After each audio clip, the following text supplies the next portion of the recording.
इचलकरंजी महापालिकेच्या निष्काळजी व हलगर्जी कारभाराचा आणखीन एक धक्कादायक प्रकार समोर आला असून प्रशासनाच्या कार्यक्षमतेवर गंभीर प्रश्नचिन्ह निर्माण झाले आहे। जवाहरनगर लिंगाडेमळा परिसरात लोकल मार्ट शेजारी काल सायंकाळपासून कचरा वाहतूक करणारी गाडी रस्त्याच्या मध्यभागीच अडकून उभी आहे। गाडीचा टायर खराब झाल्याने ती हलविण्यात आलेली नसून सोमवार रात्रीपासून ते आज मंगळवार सकाळपर्यंतही ती जागेवरच असल्याने नागरिकांचा संताप अनावर झाला आहे।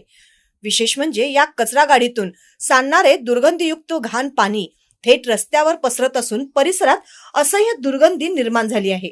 सकाळी कामावर जाणाऱ्या नागरिकांसह शाळकरी विद्यार्थ्यांना या दुर्गंधीचा व अस्वच्छतेचा त्रास सहन करावा लागत आहे। काही ठिकाणी पाणी साचल्यामुळे रस्त्यावरून जाणे येणेही कठीण झाले आहे। नागरिकांच्या आरोग्याचा प्रश्न निर्माण होऊनही महापालिका प्रशासन मात्र ढिम्म असल्याचे चित्र दिसत आहे।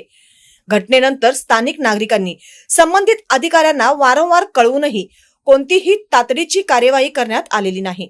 इतक्या गंभीर प्रकारानंतरही गाडी जागेवरून हलवली गेली नसल्याने महापालिकेच्या आपत्कालीन व्यवस्थापनेचा पूर्णपणे फज्जा उडाल्याचे स्पष्ट होत आहे।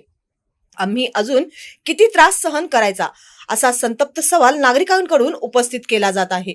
शहर स्वच्छतेच्या नावाने मोठ्या मोठ्या घोषणा करणाऱ्या प्रशासनाचा हा या भोंगळ कारभारात प्रत्यक्ष मात्र नागरिकांना नरकयातना भोगायला लावत असल्याची टीका होत आहे।